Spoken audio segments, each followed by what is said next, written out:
This video is going to explain why I spec'd out my M4 Mac Mini at $999. As you can tell, my M4 Mac Mini is sitting on top of an older Mac Mini. I purchased the older Mac Mini as a learning tool. I wanted to familiarize myself with the Mac operating system as well as the Apple exclusive software titles. With this new M4 Mac Mini, I wanted it to be able to replace my older secondary PC.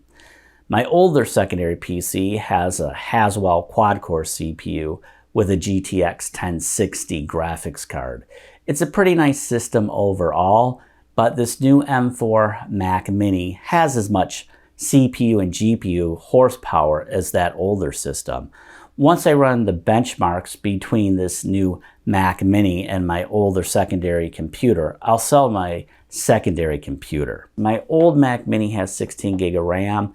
I wanted to get more than just 16 gig.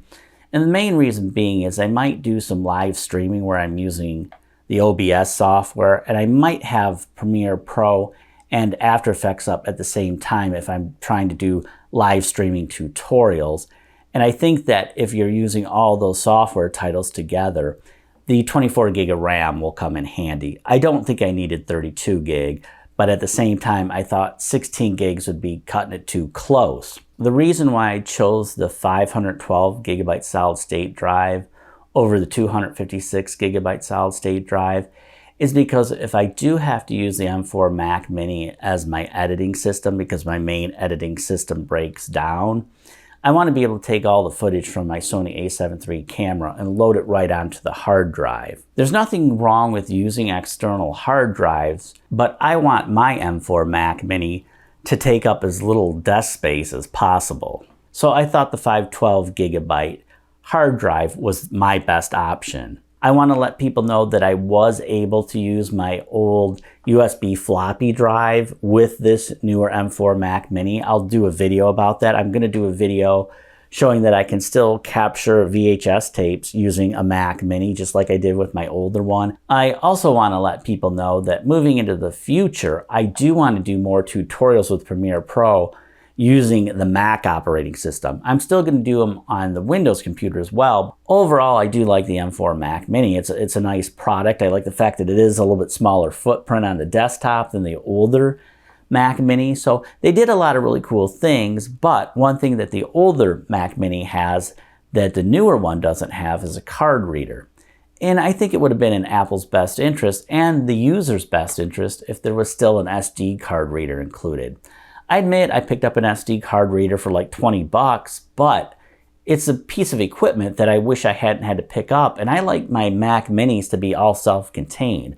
I don't want to have external hard drives. Don't want to have external card readers, but unfortunately with the new M4 Mac Mini, that's what's going to happen. I also want to say that I didn't like the fact that there wasn't any of the old school USB ports on the front or the back on this Mac Mini.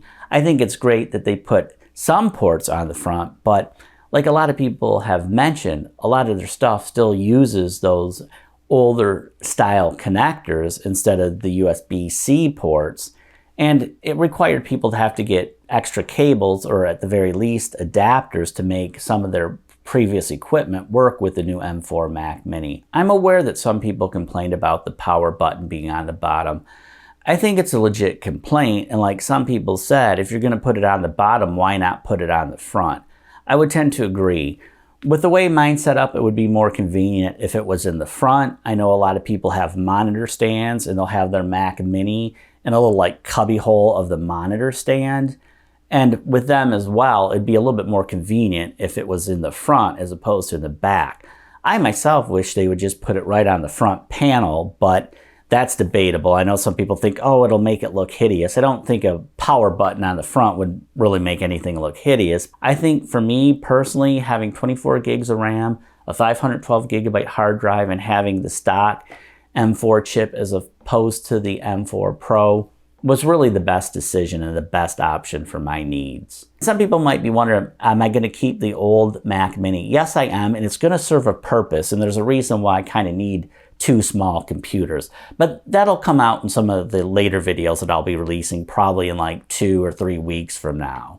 If you want to see benchmark videos, if you want to see me connect my VHS deck up to the new Mac Mini or my Hi8 camcorder, or see me connect my USB floppy drive up to this new M4 Mac Mini, subscribe to my channel. If you're a Windows user and you never purchased a Mac Mini, I think now is a good time.